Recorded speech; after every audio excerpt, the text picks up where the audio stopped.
তুমি চলে যাওয়ার পর আমার কারোর সাথে ভালো কোনো সম্পর্ক নেই। আর শোনো, তুমি চলে যাওয়ার পর আমি আমার কাজিনদের খুব হারে হারে চিনতে পারছি। তুমি বিশ্বাস করো আর নাই করো, তুমি চলে যাওয়ার পর থেকে ওদের সাথে আমার কোনো সম্পর্ক নেই।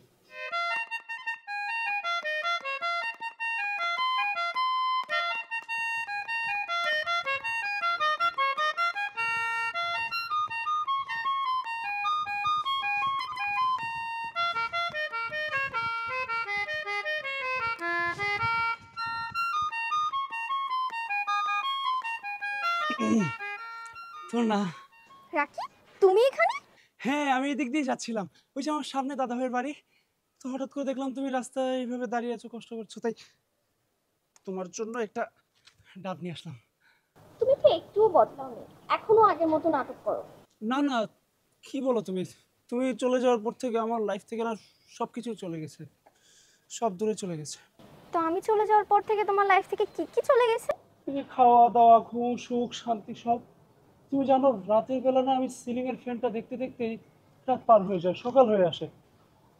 আর সবসময় শুধু তোমার কথাই ভাবি। হইছে হইছে, আর মিথ্যা বলতে হবে না। যেখানে যাচ্ছিলে যাও, আর সাথে তোমার ডাবও নিয়ে যাও। আরে না না, ডাবটা আমি তোমার জন্য নিয়ে আসছি। শোনো, তুমি ডাবটা খাও আর মাথাটা ঠান্ডা করো, তারপর আমরা 2 মিনিট কথা বলবো। আমার তো মনে হয় না এটা তুমি আমার জন্য কিনছো, কারণ এখানে এসে দাঁড়াইছি আমি বেশিক্ষণ হয়নি, মাত্র 2 মিনিট হয়েছে। আমার তো মনে হয় এটা তুমি তোমার কোনো কাজিনের জন্য আনছো। না না, এটা আমার জন্যই নিয়েছিলাম।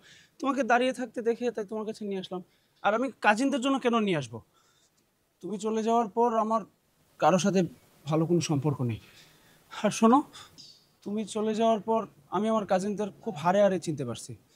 তুমি বিশ্বাস করো আর নাই করো, তুমি চলে যাওয়ার পর থেকে ওদের সাথে আমার কোনো সম্পর্ক নেই। তাহলে কি তুমি এ বাসা ছেড়ে দিছো? কি বলো তো তোর না, ওই ফ্রি খাওয়া দাওয়া কাপড় চোপড়ের কারণে আমি না বাসাটা ছাড়তে পারি নাই, না হলে আমি কবে ছেড়ে দিতাম। আমি জানতাম কোনো কিছুই বদলায়নি। না না, তোর না তোমার ধারণাটা না ভুল। সেদিনের রাকিব আর আজকের রাকিবের মধ্যে অনেক ফারাক। আমার শরীরটা পড়ে থাকে ওই বাড়িতে, আর মনটা পড়ে থাকে আদারে বাদারে তোমাকে খুঁজে। জানো, ওই বাড়ির কারোর সাথে আমার কোনো কথাই হয় না। তুমি তো অনেক সুন্দর হয়ে গেছো তোর না। জানো, আমি না প্রতিদিন ভাবি যদি রাস্তায় এইভাবে তোমার সাথে আমার দেখা হয় তাহলে আমি কি কি কথা বলবো। কিন্তু দেখো, আজকে তোমার সাথে দেখা হওয়ার পরে না আমার সব কিছু গুলিয়ে যাচ্ছে। তুমি আমাকে কেন ছেড়ে গেলে তোর না? তোমাকে আমি কত ভালোবাসি, তোমাকে কত ফোন করি, তুমি ফোনটা পর্যন্ত রিসিভ করো না। আমার কত শখ ছিল তোমাকে নিয়ে রাস্তার ধারে হাঁটবো আর আইসক্রিম খাবো আর গল্প করব।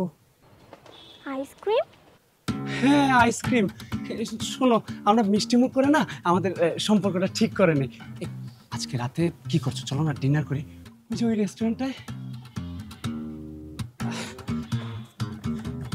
আর তুমি যদি এই ডাবটা রিসিভ করো তাহলে আমি মনে করবো তুমি আমাকে মাফ করে দিয়েছো। প্লিজ তো না, প্লিজ প্লিজ। তুমি অনেক ছ্যাবলা, কিন্তু তোমার মতো ছ্যাবলা দ্বিতীয়টা নেই। আচ্ছা, তাহলে কি আমি ধরে নিতে পারি যে তুমি আর আমি মিলে আইসক্রিম খাচ্ছি, গল্প করছি?